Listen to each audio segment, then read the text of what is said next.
The year was 12,147 by the Galactic Standard Calendar. Commander Teo stood on the bridge of the hegemonic warship Sentinel, watching the planet below through the observation window. Archive 7 was not like other worlds. It had no cities, no signs of life, and no reason to exist on any official map. Yet deep space sensors had detected something strange below the surface, and the hegemonic fleet had sent Teo's ship to investigate. Teo was a tall man with sharp features and dark eyes that missed nothing. He had served the hegemony for 30 years, and his record was spotless. He followed orders. He did not ask unnecessary questions. He was the kind of officer that governments preferred, and the kind that made history uncomfortable. Lieutenant Jiwan sat at the tactical station beside him. She was younger than Teo, perhaps 30 years old, with quick hands and a quicker mind. She had requested this assignment specifically to work under Teo, and he respected her focus. "The energy signatures are getting stronger," Jiwan said, her eyes moving across the holographic display. "Whatever is down there is very old. The readings suggest technology at least 10,000 years old, maybe older." Teo leaned forward slightly. 10,000 years was ancient, even by galactic standards.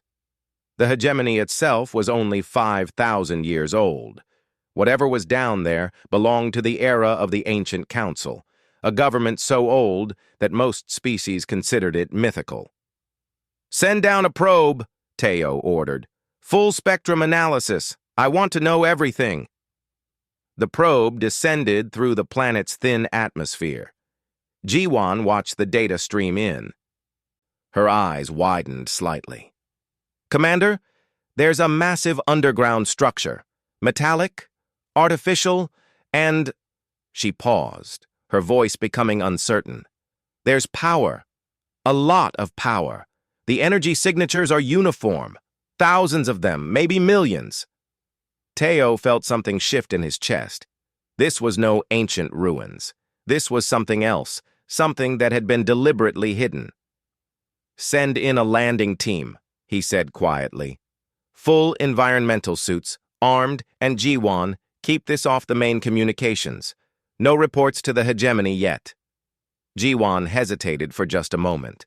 Officers who kept secrets from the hegemony sometimes disappeared. But she nodded and began sending orders. The landing team found the entrance to the vault easily. It was sealed with a massive door, made from a metal that no longer existed in the known galaxy. The door was covered in symbols that nobody could read, but the meaning was clear. This place was not meant to be opened. It took the team 6 hours to break the seal. When they finally did, what they found made even the hardened soldiers fall silent. The vault was enormous. Teo descended on the next shuttle, taking Jiwan with him. What he saw defied belief. Row upon row upon row of cryogenic pods stretched out as far as the eye could see, disappearing into darkness.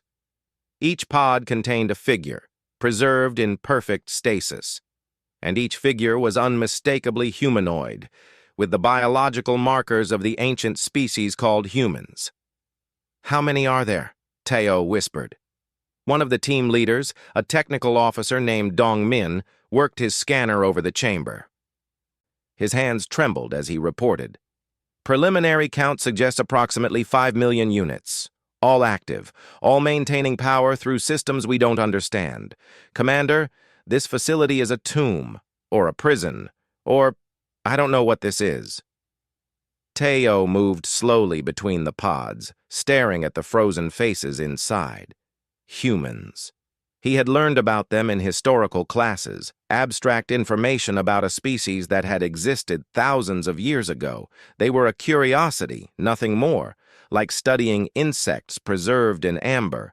But seeing them here, preserved in such numbers, in such care, changed something in his understanding. Jiwan found the archive terminals. They were still functioning, powered by the same mysterious energy that kept the pods alive. She called Teo over and began activating the systems. Text appeared on the screens, written in ancient language, but translated automatically by the system. One file was marked clearly, "The Warning." Teo read the words that would change everything. The humans had ruled the galaxy 10,000 years ago. They had been warriors and conquerors, brilliant and ruthless. They had developed weapons that could destroy entire star systems. They had fought wars that killed trillions. And they had been winning. They were ascending toward dominance, reshaping civilizations in their image, taking what they wanted without conscience. The ancient council had been forced to act. They had captured humanity's leaders, their military forces, and their best citizens. They had built this vault and placed them in stasis. The treaty was clear. Humanity would sleep for 10,000 years. During that time, the galaxy would learn to exist without them. At the end of that period, humanity could wake, but only if the seal remained intact, only if the galaxy had prepared itself. The seal was meant to last forever. The technology that powered it was designed to outlive civilizations. But nothing lasts forever. Teo found the maintenance log. The seal had begun to fail 3 cycles ago. It would collapse within days. The pods had automatic awakening protocols. When the seal failed, they would begin to activate. The humans would wake whether anyone wanted them to or not. "How long?" Teo asked Ji-Wan. She checked the calculations. 72 hours, maybe less. Teo turned to look at the millions of frozen faces around him. Somewhere in this vault was the military knowledge of an entire species, the strategies, the weapons, the ambition, all waiting to wake up. He made a decision that would shape the rest of his life. He sealed the vault behind them and returned to his ship. He told Hegemonic Command that the probe had malfunctioned and found nothing. Then he ordered the Sentinel to remain in orbit, watching, waiting. And in the darkness below, in the pods that had kept them safe for 10,000 years, the humans began to stir. In one pod near the center of the vault, a man opened his eyes. His name was Q Sung, and he had been a military strategist in the final days of human dominion. He did not know that he had been sleeping for 10,000 years. He did not know that the galaxy had forgotten him. All he knew was that he was waking up and that somewhere in the back of his mind, an ancient program was telling him one simple thing. The humans had lost the last war, but they had never surrendered, and they never would. Q Sung woke up screaming. His eyes snapped open to white light and the sound of alarms screaming through the vault. His body convulsed as the cryogenic fluid drained from his pod. His lungs burned as he took his first breath in 10,000 years. His mind suddenly returned to consciousness, flooded with memories and confusion. Where was he? What had happened? He tried to move, but his muscles would not obey. The pod opened above him and cold air hit his skin. He was gasping, choking, his vision blurring. Hands grabbed him, strong hands, lifting him out of the pod. He heard voices speaking words he did not recognize. Slowly, as his body warmed and his lungs adapted to real air, Q Sung's mind began to function again. He understood the language, he understood the voices, but the words made no sense. "He's stable," someone was saying. "Vitals are nominal. The stasis worked perfectly." "Get him to the medical bay," another voice commanded, "and find out who he is." Q Sung was carried through white corridors. His eyes adjusted gradually. The technology around him was wrong, different, not human. He tried to speak, but his throat produced only rasping sounds. Over the next few hours, he was cleaned, examined, and slowly brought back to health. A medical officer named Suk Hwan monitored him carefully. The officer was not human. His skin had a faint bluish tint, and his eyes had too many pupils. He moved with grace that suggested bones built differently than human bones. When Q Sung finally could speak, his first words were simple. "How long?" he asked. Suk Hwan exchanged a glance with the guard standing in the corner. You've been in stasis for 10,247 years. Q Sung felt the words hit him like a physical blow. 10,000 years. The war. The final battle. All of it would be gone. All of it would be dust and memory. Where are the others? He asked, forcing himself to focus. Still in the vault, Sukwon said quietly. We woke only you, and only because the seal is failing. The others will wake on their own soon. Before Q Sung could respond, Commander Teo entered the medical bay. Q Sung recognized immediately what the man was. Military, disciplined, dangerous.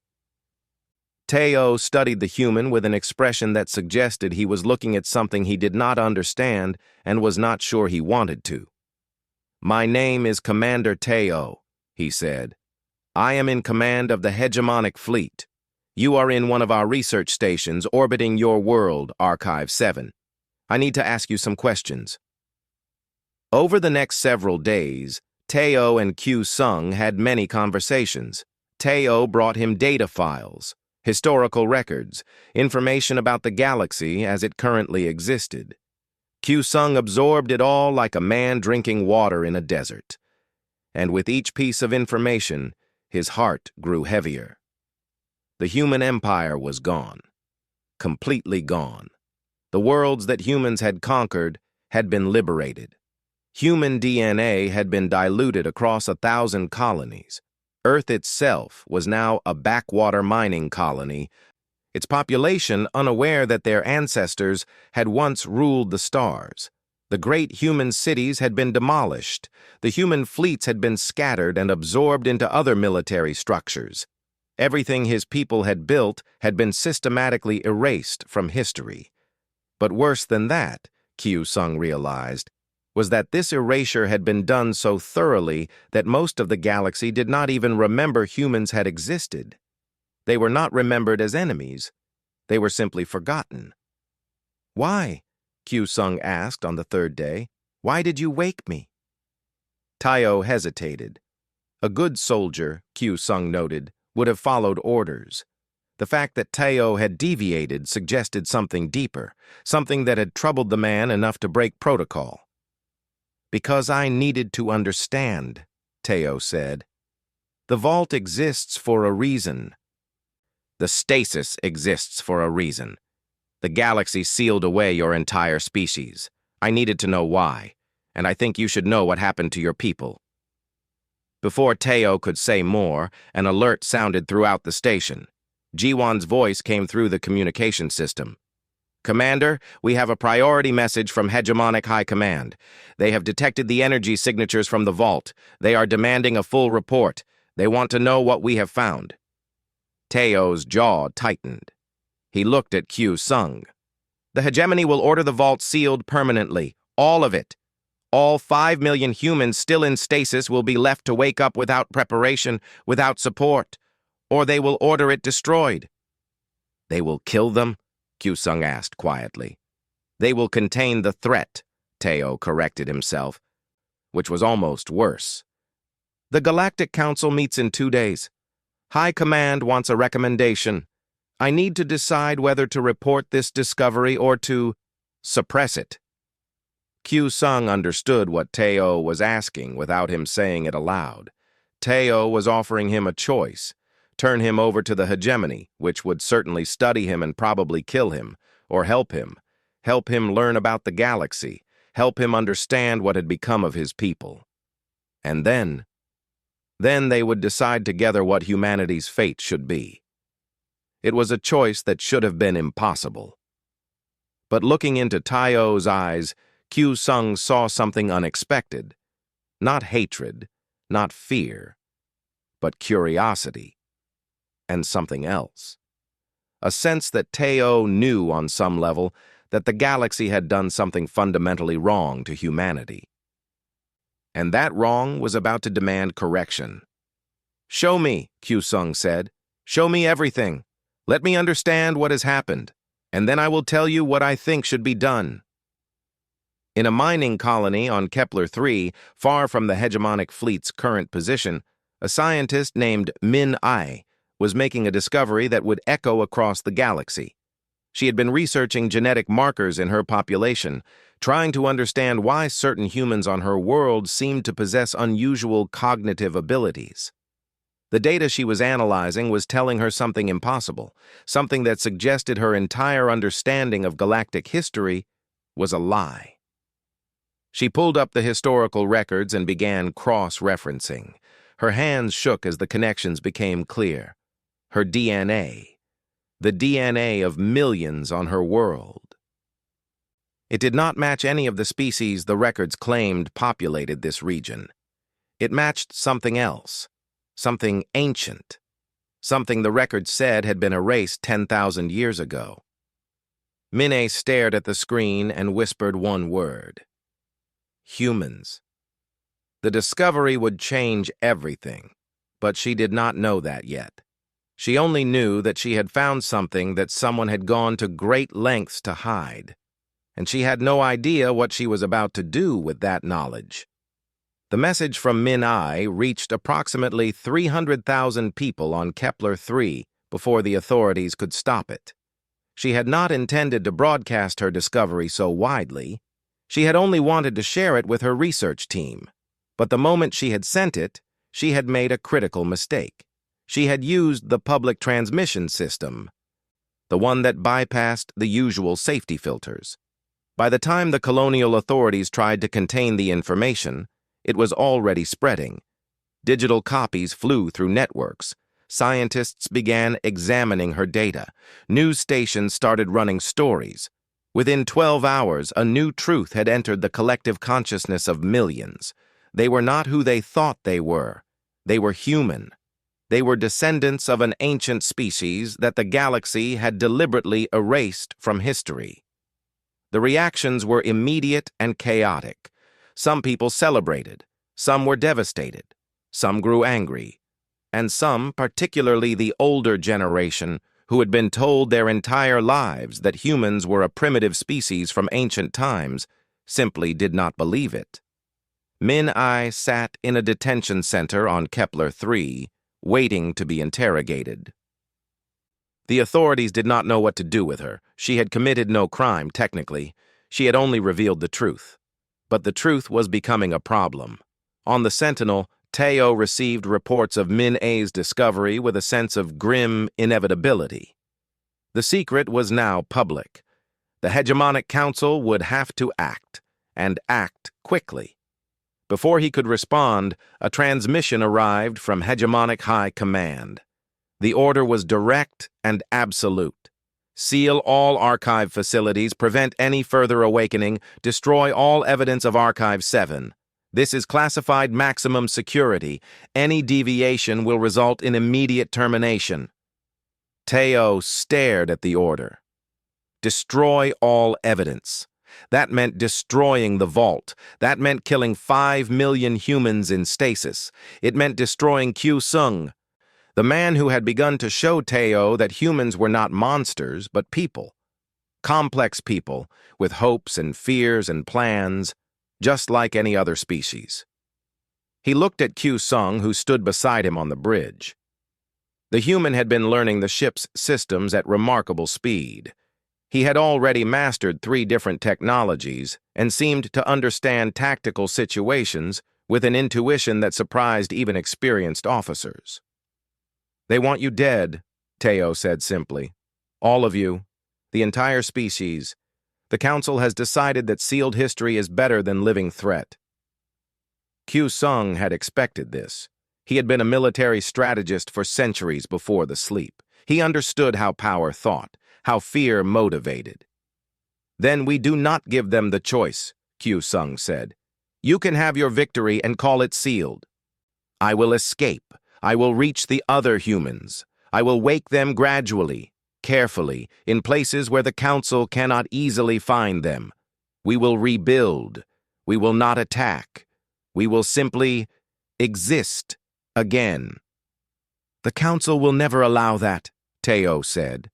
"Then the Council will have to choose between killing their own soldiers to stop me or accepting that humanity is waking," Q Sung replied. "And I think you know which choice they will actually make." The public now knows we exist. Millions of humans across the galaxy know their heritage. That cat is not going back in the bag. Teo realized the human was right. Something had shifted. The secret was out. The galaxy knew about humanity, and that knowledge was already changing things. He made his decision. He removed the isolation seal from Q Sung and gave him access to the ship's computers and communication systems. He provided him with navigation data and helped him steal a small transport vessel. He gave him coordinates to Archive 3, Archive 5, and Archive 9, other locations where humans had been preserved. "Go," Teo said. "Wake them, build something, and try not to prove the Council right about what you are capable of." Q Sung left the Sentinel with a team of 15 people that Teo had managed to recruit.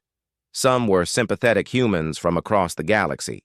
Some were officers who had lost faith in the hegemonic council. Some were simply people who believed that the right to exist should not be denied to any species. Over the next weeks, Q Sung coordinated the awakening of archive sites across the galaxy. He was careful, methodical, and intelligent about it. He placed humans in remote locations. He gave them supplies and information. And slowly, carefully, he began to rebuild something that the galaxy had tried to destroy. The news of these awakenings spread like wildfire. The Council issued orders to destroy the archive sites, but by then, Q Sung had already begun moving humans away from them. He coordinated with Min-A, who had been released from detention under public pressure. He worked with Nari, a human politician on Mars who had begun organizing human communities into a unified movement. On a military training world called Kesh 22, General So Jin woke from the stasis pods. She was a military commander from the old era, trained in tactics and warfare that had become legendary myths in the historical records. She assessed her situation immediately and understood what needed to be done.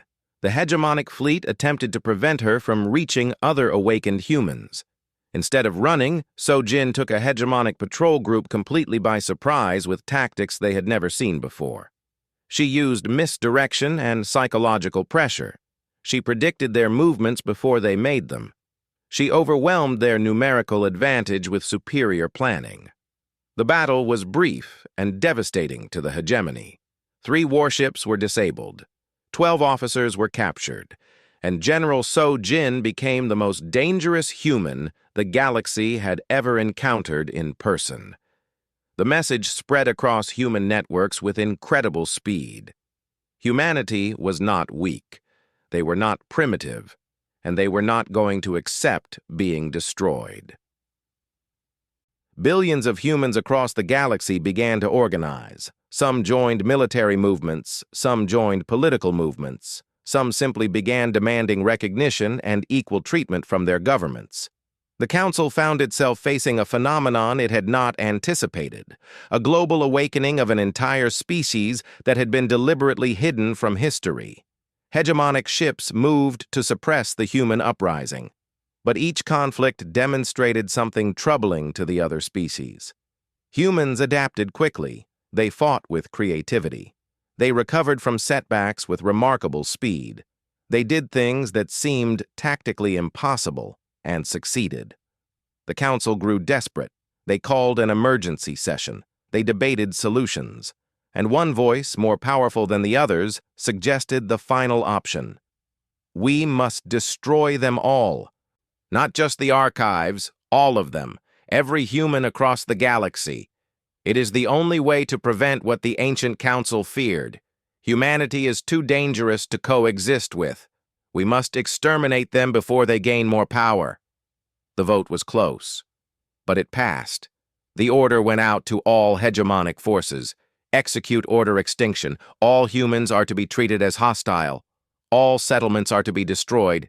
This is your highest priority. On a transport ship carrying 100 newly awakened humans, Q Sung received the news. His face remained calm, but inside, something had shifted. The Council had chosen war. They had chosen the path that would prove the old human curse. They would not accept coexistence, so the humans would have to fight for their right to exist. He looked at the humans around him. These people who had just woken from 10,000 years of sleep. They looked terrified, confused, barely awake. He stood up and spoke to them in a voice that carried the weight of ancient authority. For 10,000 years we slept. We were prisoners. Now they want to kill us. But I will tell you something about humanity that has not changed in all that time. We do not die easily. We do not surrender. And we never forget what we are fighting for. He paused and looked directly at them. You are human. That matters. Now we fight to prove why. The war for humanity's survival had begun. The first 6 months of open conflict were chaotic and brutal. The hegemonic fleet had overwhelming numbers and superior technology. But humans had something else. They had adaptability. They had the memory of 1,000 past wars. And they had nothing left to lose. Q Sung coordinated human forces from a hidden command center on an asteroid. General So Jin led military operations in 3 different sectors simultaneously. Nari worked on the political front, building alliances with species that had grown tired of hegemonic rule. And Min-I made discoveries that would change the nature of the conflict entirely. In her research laboratory, Min-I had accessed the deepest archives of human genetic data. She was searching for something specific, something that had bothered her since the beginning of the awakening. Why had the ancient council been so afraid of humans? Why had they gone to such extreme lengths to contain an entire species? The answer she found was far more complex than simple military threat. The oldest human records spoke of something called evolution, not the slow biological kind that took millions of years, but something faster, something deliberate. Humans, according to the documents Min-I found, had been working on transforming themselves, becoming something more than human, something post-human. She brought her discovery to Q Sung in secret. The separation was not punishment, Min-I explained, her hands trembling as she showed him the data. It was containment, but not of us, of them. Them, Q Sung asked. The post-humans. Some humans continued the evolutionary process. They changed their biology, their consciousness, their very nature. They became something the ancient council considered dangerous. The council separated us. They put the original humans in stasis on one world. The post-humans went somewhere else, somewhere hidden. Q Sung felt his entire understanding of the situation shift. If post-humans existed, if there was another branch of humanity that had continued to evolve for the past 10,000 years while the original humans slept, then the current conflict might not be what it seemed. He shared this information with his inner circle. Nari saw the political implications immediately. General So Jin saw the tactical ones. And they all came to the same conclusion. They needed to find the post-humans. The problem was that nobody knew where they were. But Hai Jin, a brilliant research scientist who had been working with Min-I, found a clue in the old records. There were references to harmony stations, habitats designed to be hidden even from sophisticated sensor technology. They could be anywhere in the galaxy, but the records suggested they would be in places that seemed completely ordinary, places where no one would think to look. We need to contact them, Q Sung said. If they exist, if they are still human in any sense, they might understand. They might help. Or they might see us as primitives to be experimented on, Nari countered. Evolution creates distance. Changed beings often see unchanged beings as inferior. Then we take that risk, Q Sung replied, because right now we are losing. It was true. Despite their tactical superiority in individual battles, the humans were slowly being pushed back. The hegemony had more ships, more soldiers, more resources, and they were willing to destroy entire worlds to contain the human threat. 3 human colony worlds had been completely depopulated. Billions had died. Q Sung authorized a desperate plan. He sent out a message on all ancient human communication frequencies, the ones he had learned from the archive databases. "We are awakening," the message said. "We are the sleepers. We are human. If there are others like us, if the evolution continued, we need to know. We need to understand who we are." For 3 weeks there was no response. The war continued. More humans died. And Q Sung began to accept that the post-humans might not exist, or if they did not care about their ancient origins. Then, on a research station that Minnie called Harmony, a signal was detected.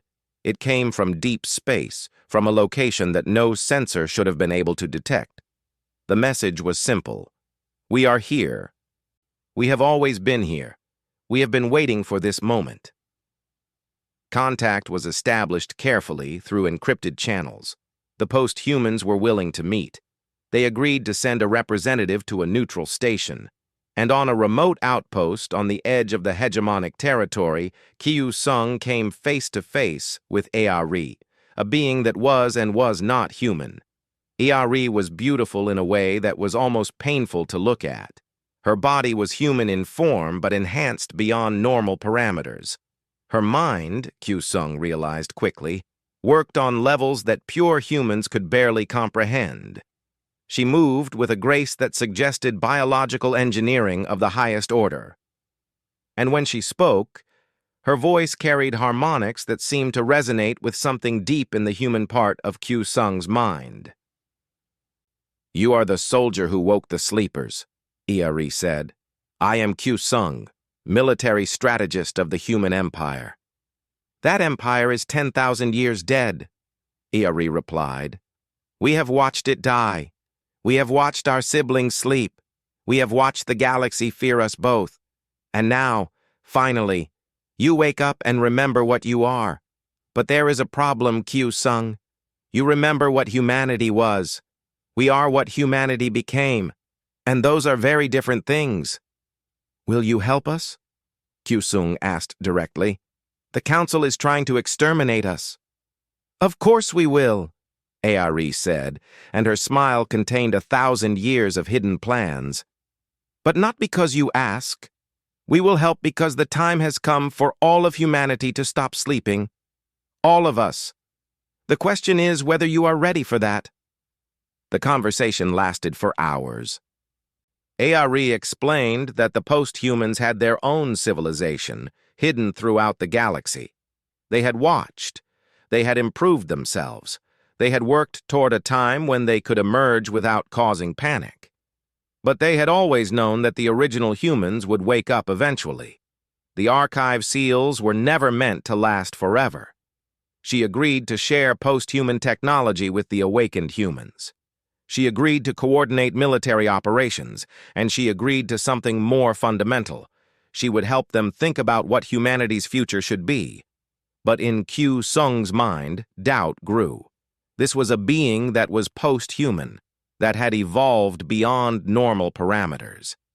When the original humans and the post-humans worked together, when they used post-human weapons and tactics, would the original humans still matter? Would they become second-class citizens in the very future they were fighting to build? He did not ask Ari this question, but she seemed to sense it. "You are afraid," she said, not as an accusation, but as a statement of fact. "You are afraid that we will replace you, that evolution will make the old obsolete. It is a valid fear. But consider this. We post-humans could have attacked the Council ourselves. We could have conquered the galaxy years ago. But we did not. We waited. Because we believe in something your ancient species believed in too. We believe that diversity creates strength, and that a unified humanity, original and evolved, will be more powerful than either group alone." Q Sung wanted to believe her. but he had lived long enough, even in his single awakened year, to know that good intentions were not always kept.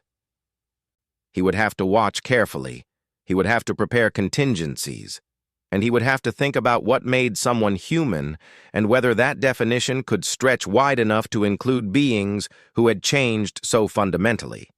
The alliance was formed. Post-human forces joined the human resistance, and suddenly the tide of war began to turn. The hegemonic fleet, which had been overwhelming the humans, found itself facing opponents who could predict their movements with perfect accuracy, who could access their communications networks, who could coordinate tactics in ways that seemed almost superhuman.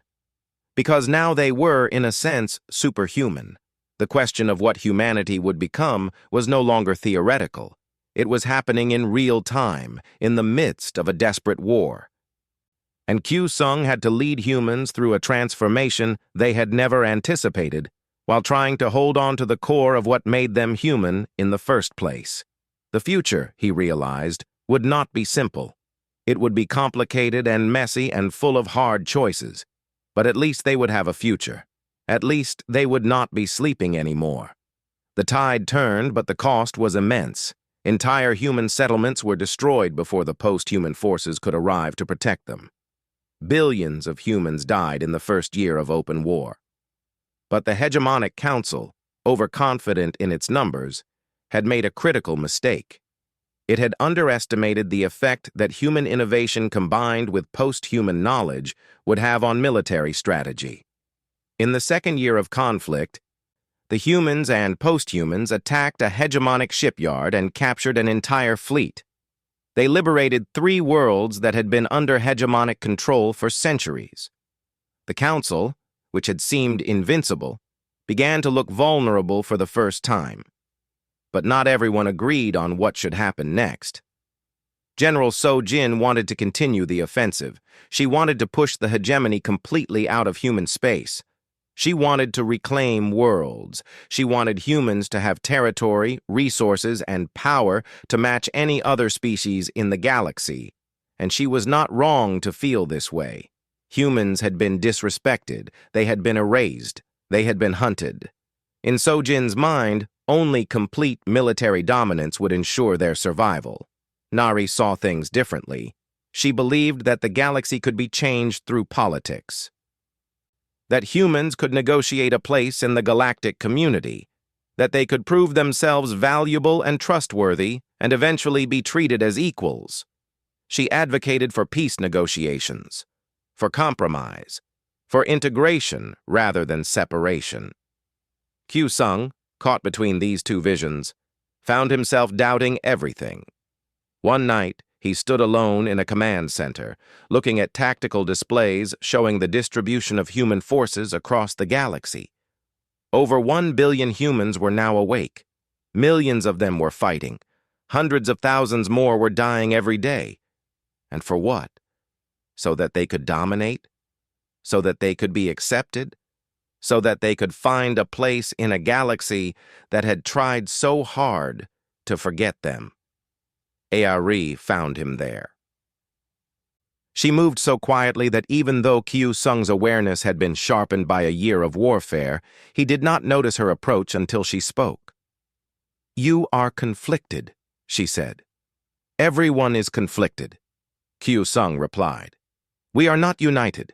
We have been asleep for 10,000 years, and we woke up to a galaxy that wanted us dead. Of course we are divided." "That is the curse of being human," Ari said, and there was sadness in her voice. "I envy you sometimes. We post-humans, we are more unified. Our evolution gave us the ability to think as one, to coordinate perfectly. We have no internal conflicts like you do, but you have something we lost. You have the ability to disagree passionately and still care about each other. You have the ability to change your minds. That is a strength we do not have." Q Sung looked at Ari carefully. "Why are you telling me this?" "Because there is something I need to show you. Something in the deepest archives that both our peoples had forgotten. And because I think you are the one who needs to see it." Aori led him to a secure location.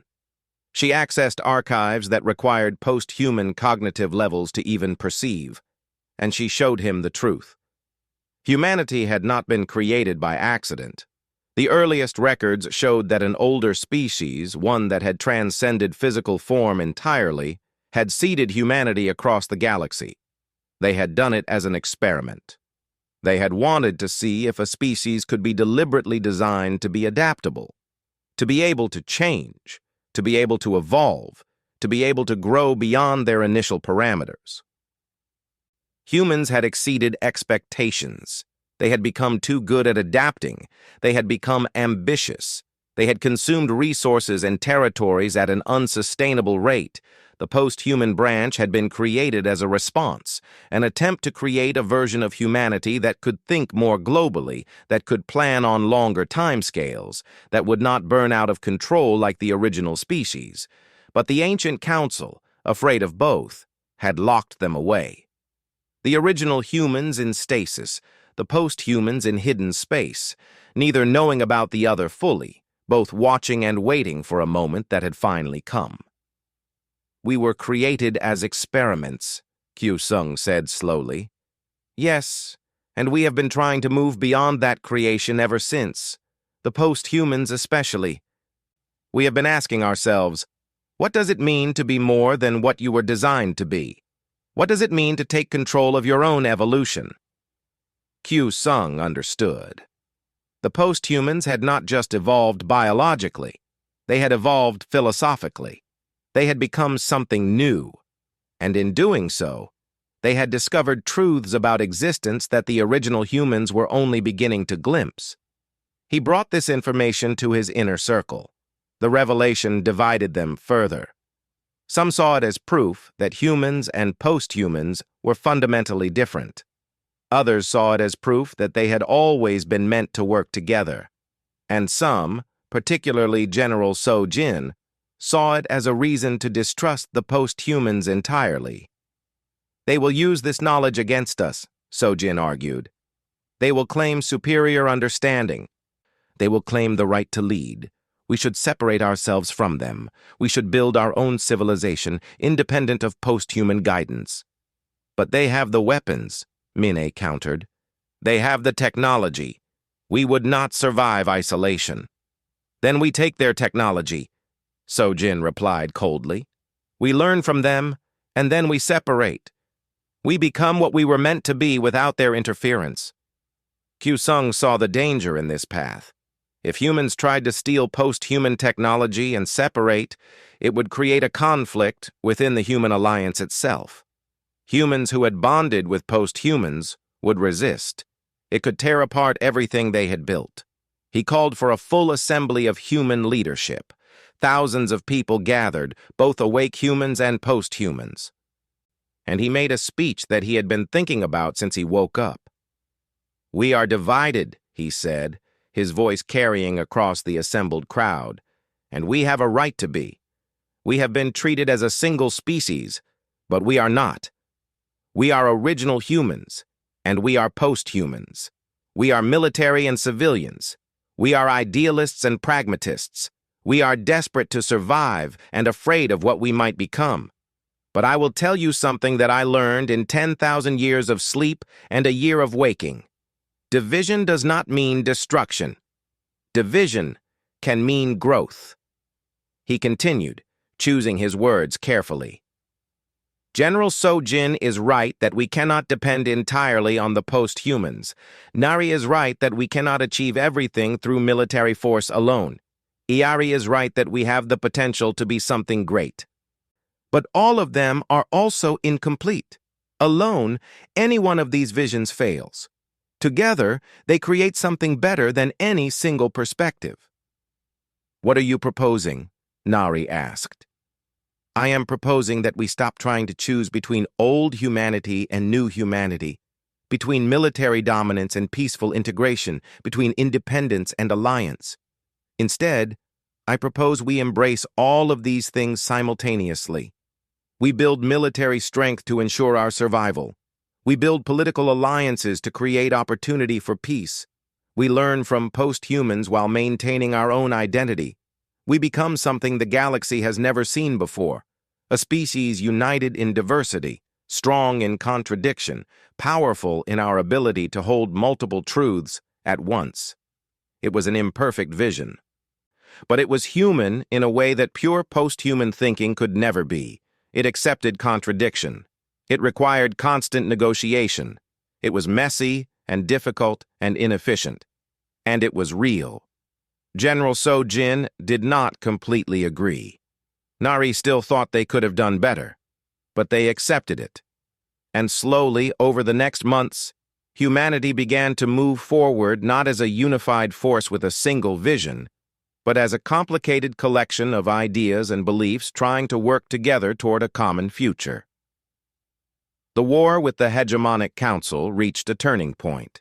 The council, facing coordinated resistance that seemed to anticipate their every move, began to fracture from within. Some member species questioned whether continuing the conflict was worth the cost.